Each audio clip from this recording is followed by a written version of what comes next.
Los desencadenantes, y acá si esta lista uno o se la memoriza o la tiene anotada, ¿no?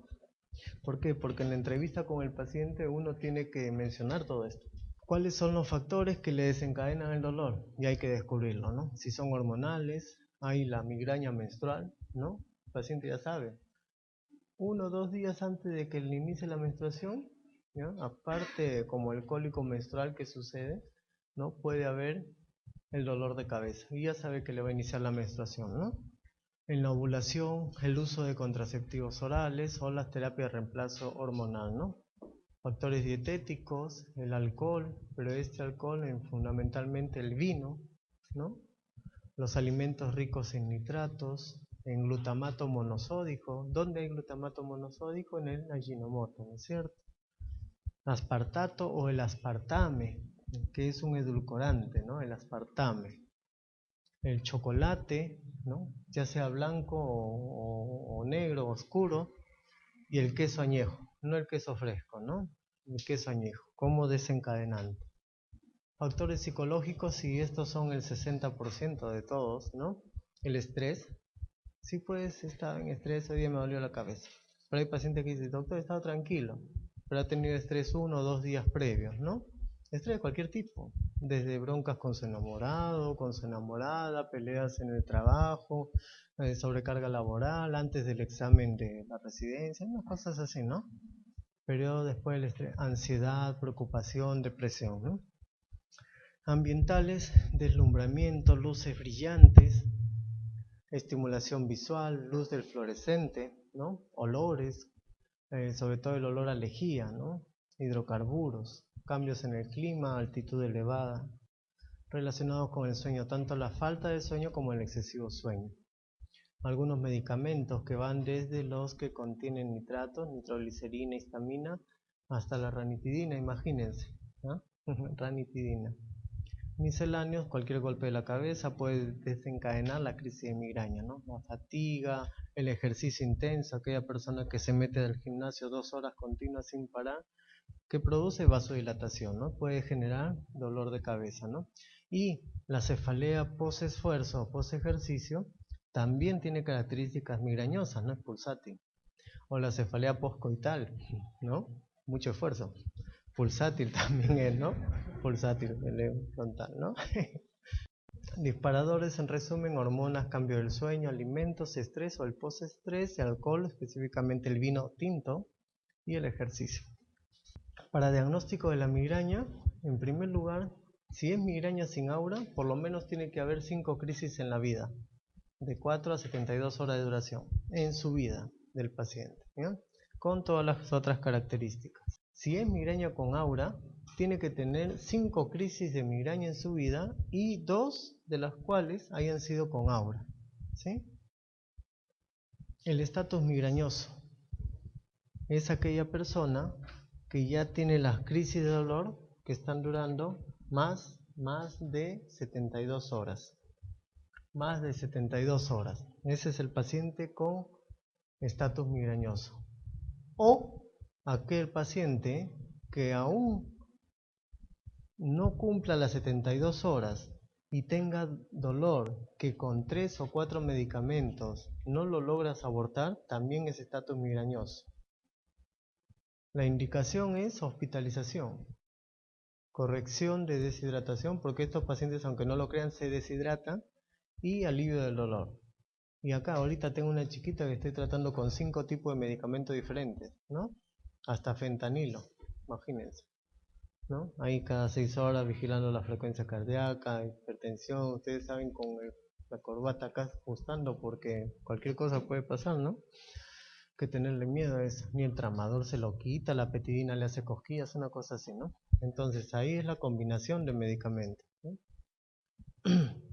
Migraña basilar, síntomas neurológicos que presentan la cefalea son característicos de disfunción de tronco. Puede haber vértigo, dificultad para hablar, diplopia, hasta ataxia, ¿no? O problemas confusionales, como les dije, generalmente en niños. Persisten durante 20 a 30 minutos y se sigue de cefalea occipital, pero no la cefalea occipital que aprieta, sino la pulsátil, ¿no? Acuérdense de eso. ¿sí? La cefalea occipital que aprieta es extensional, ¿no? Y aquí no le ocurrió, a todos nos ha ocurrido alguna vez, creo, ¿no? Y es la pulsátil, ¿ya? Identificación y eliminación de factores desencadenantes, y usualmente en el consultorio trabajamos en esto, ¿no? El paciente que no reconoce esto es el que fracasa, y a cada rato está ahí. El tratamiento abortivo siempre se inicia lo más antes posible. Si el paciente tiene migraña clásica, es en los pródromos, y el paciente debe identificar los pródromos.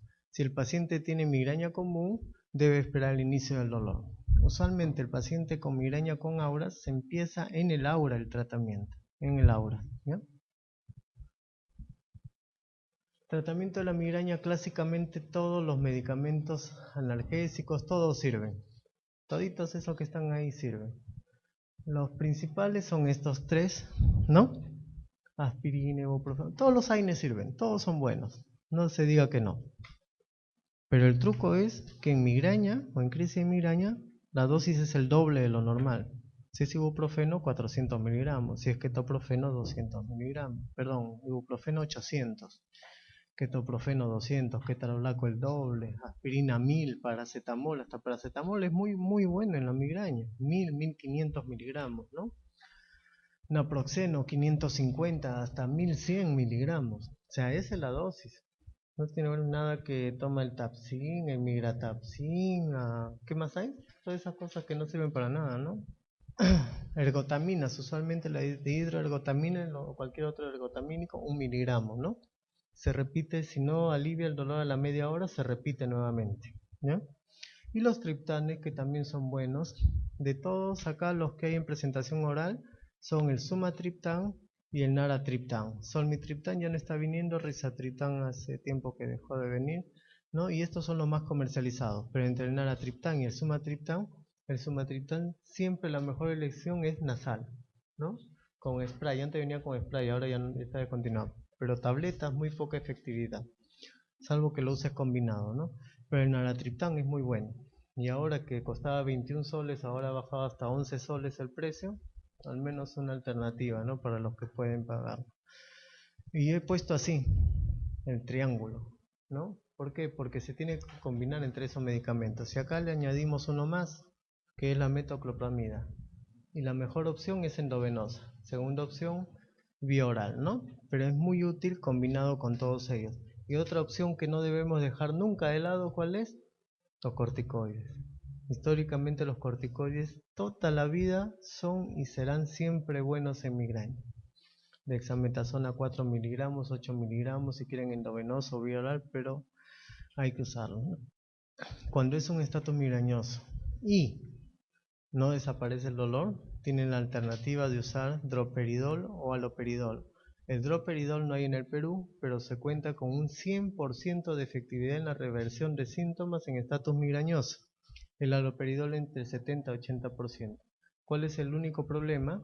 Que le estás dando en una persona no psicótica antipsicóticos. ¿Qué le va a producir?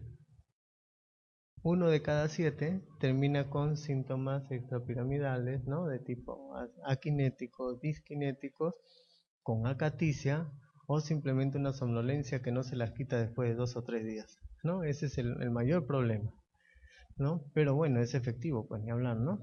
Después tienes otras opciones, tales como petidina, codeína, lidocaína, que no son de mi fe. Yo más lo que uso es entre petidina, fentanilo. Ojo que tramadol casi no lo uso, ¿no? No se vayan a molestar. Pero si tengo un paciente con migraña, náuseas y vómitos, ¿para qué le voy a dar tramadol? Para inducirle más vómitos, ¿no? Entonces no, y es contraproducente. Si lo doy, si lo llego a dar, lo doy con metoclopramida siempre, ¿no? Para hacer un efecto doble. Uno, que la metoclopramida alivia el dolor en la migraña y es A1, ¿no? O tiene criterios a nivel de evidencia 1A, ¿no? En vía oral no tanto, y le va a aliviar cualquier problema de náuseas y vómitos, y el paciente va a querer comer, ¿no? Va a querer comer. El paciente primero se siente feliz cuando le alivias el olor, y segundo cuando puede comer. Uy, te da besos, abrazos, ya no, ya, ¿no? Bien, tratamiento preventivo se usa cuando las crisis son muy frecuentes e interfieren con la rutina diaria, crisis incapacitante de 2 a 3 días, Las rebeldes con incremento, ¿no? Contraindicado cuando hay contraindicación de alguno de los fármacos abortivos, por ejemplo, paciente con asma no le voy a dar, ¿no? No le voy a dar antiinflamatorios, ¿no? Pacientes alérgicos o pacientes que tengan problemas de gastritis no les voy a dar, ahí les empieza el tratamiento abortivo, ¿no? O la preferencia del paciente. Afortunadamente el costo de la terapia profiláctica o preventiva es barata, no es cara, salvo 1 o 2 medicamentos por ahí, ¿no? Los mejores en el mundo, beta bloqueadores y antidepresivos tricíclicos, particularmente amitriptilina, segundo lugar sertralina, ¿ya? Los mejores, ni vuelta que da, así que no tienen pierde. ¿Está bien? Otros, los antipilépticos, que vamos a llamarlo por su nombre, bloqueadores de los canales de calcio, bloqueadores de canales de sodio, es y por favor no le he corregido, es una falta mía, el mejor tratamiento es el divalproato. Divalproato, no es el ácido valproico solo. El divalproato viene bajo diferentes presentaciones, Valcote, el Divalprax, ¿no? En cambio el ácido valproico viene como Valprax solo, viene como Orfiril, Depaquene, ¿no? Pero acá es el divalproato, en dosis titulables de 500 hasta 2 gramos por día, distribuidos en 2 tomas siempre, ¿no? Mañana y noche. El otro que no le he puesto acá y me van a perdonar la terrible omisión es el topiramato. Topiramato, ¿han escuchado? ¿Han escuchado el topiramato?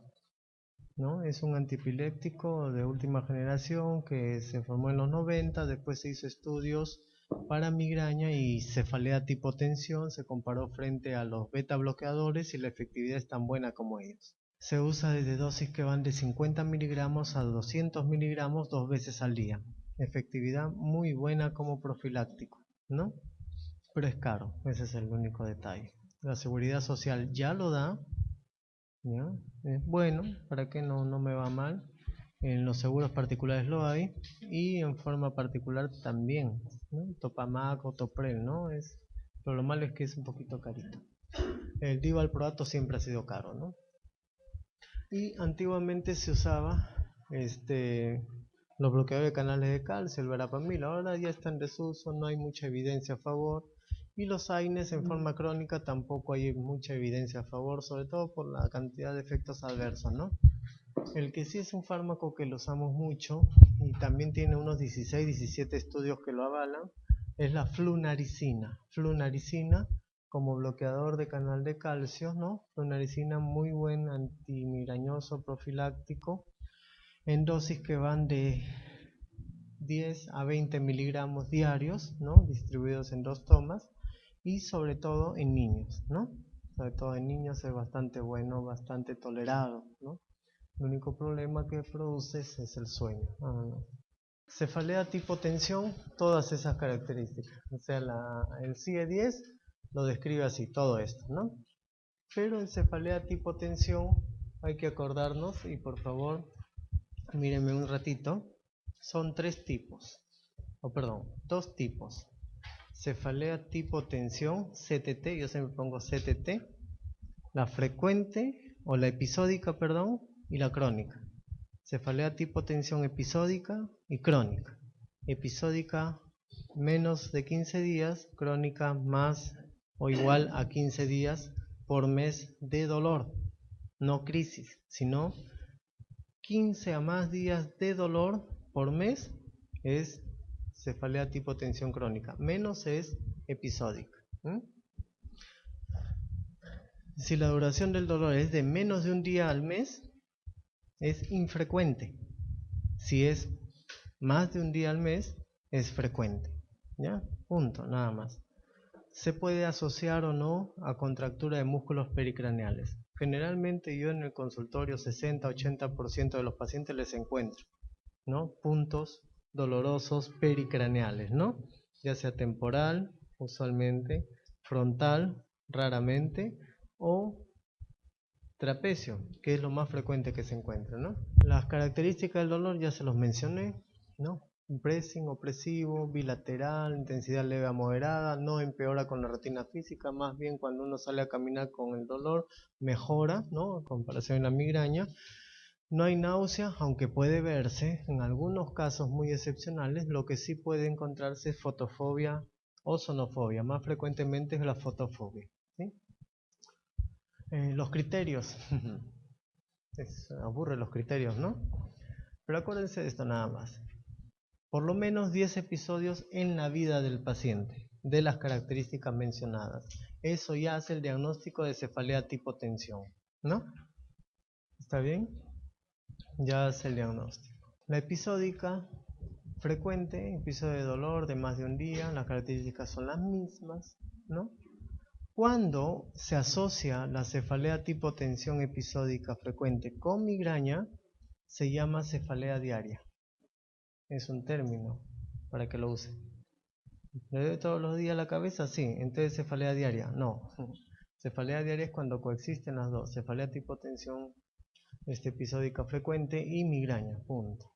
Que hay que diferenciarlo de la cefalea crónica diaria. Cefalea tipo tensión crónica, más de 15 días de dolor por mes, es un problema de cefalea crónica diaria. La prevalencia de este tipo de dolor de cabeza no es realmente conocido, pero es incapacitante. Ese es el problema, ¿no? Incapacitante, ocasiona problemas familiares, sociales, ¿no? Y debe ser excluida de la migraña crónica. Los tratamientos son diferentes. Causa gran deterioro de la calidad de vida y alta discapacidad. Está asociado a altos costos socioeconómicos. Cuando yo catalogo a un paciente con cefalea tipo tensión crónica, tengo que dar tratamiento profiláctico, tan igual como en migraña. ¿Cuál es el mejor?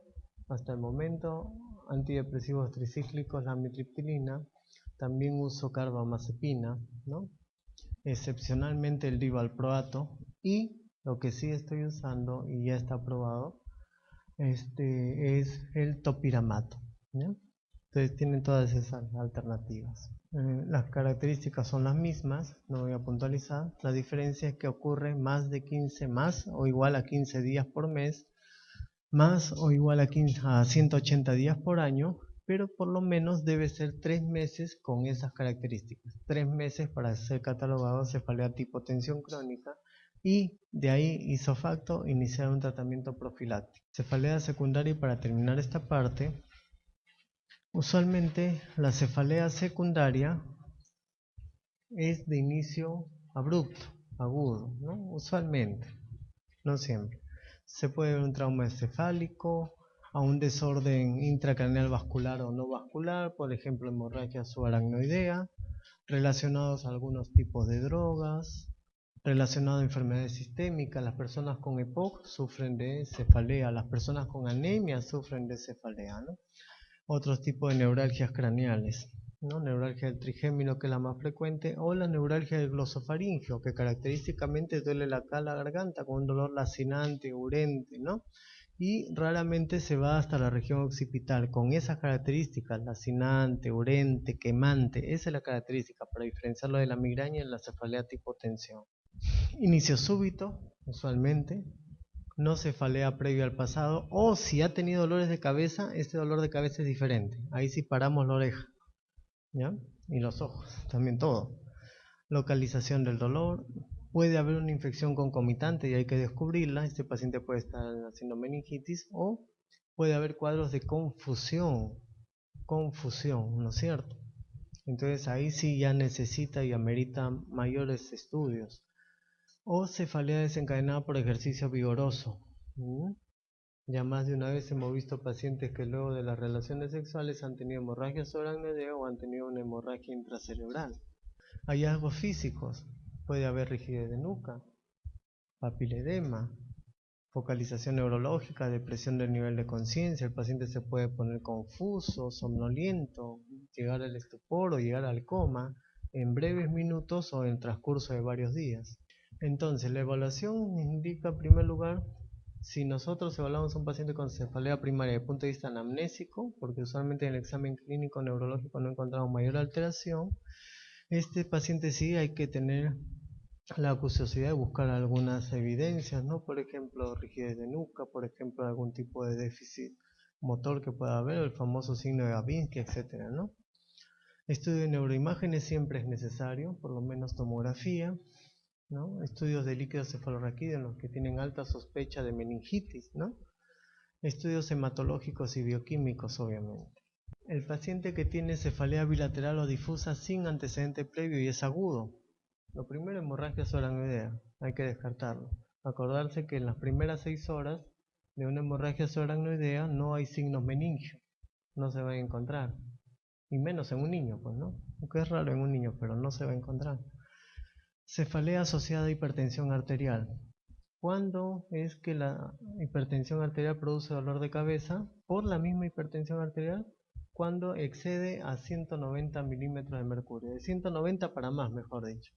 ¿Ya? Menos no. 140, 160 es falso que dé dolores de cabeza. Asociado a hipertensión intracranial idiopática, que esta es una entidad diferente, ¿no? El famoso pseudotumor cerebri, ¿no? Cefalea asociada a algún trastorno metabólico, asociada fiebre, hipoxia de altura, hipercapnia, hipoglicemia, medicación vasodilatadora. Cefalea asociada a infecciones del sistema nervioso central. Ahora, cuando la cefalea es localizada o aguda o subaguda sin algún antecedente, hay que palpar siempre la arteria temporal, no se olviden. Un paciente con cefalea hay que agarrarle la cabecita, como decía un amigo Max Ángel. Siempre, acuérdense, paciente con dolor de cabeza, agárrenle la cabecita. Algo le van a encontrar por ahí. ¿Ya?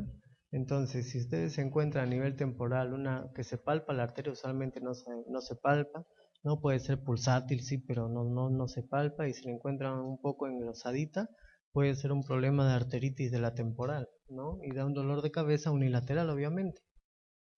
Cefalea asociada a enfermedad cerebrovascular y en realidad se describe que un problema vascular cerebral no da dolor de cabeza, y si lo da es muy leve. Y si es fuerte, el paciente ni lo puede mencionar, ¿no? Por el mismo estado clínico, ¿no? El paciente con afasia le duele la cabeza, no lo puede decir, ¿no? La cefalea asociada a tumores intracerebrales, y eso sí hay que tener acotación. La cefalea por tumores cerebrales no es tipo presión, es un tipo estallido, ¿no? La cabeza se le quiere reventar, primero. Segundo, aumenta con las maniobras de Valsalva, ¿no? El paciente tose, salta o hace alguna maniobra de Valsalva como ir al baño, dolor de cabeza, ¿no? Esa es la característica fundamental.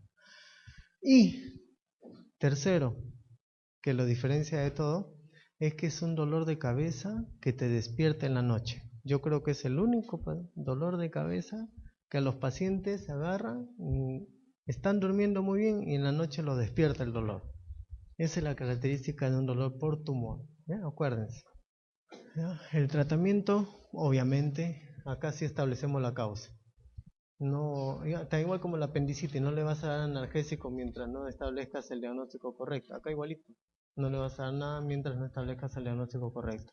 Y felizmente en hospitales y clínicas de acá, si hace 15 años nosotros raramente podíamos contar con tomografía para hacerla demorada 2-3 días, ahora isofacto lo tenemos, ¿no? ¿Y qué es lo más rápido, lo mejor? Un TEN. Agarra el paciente, lo lleva, le ponen su contraste si se puede, ¿no? Le hacen el TEN un par de minutos, listo, ya lo ves en la pantalla, no necesita reconstrucción, nada, identificas alguna causa.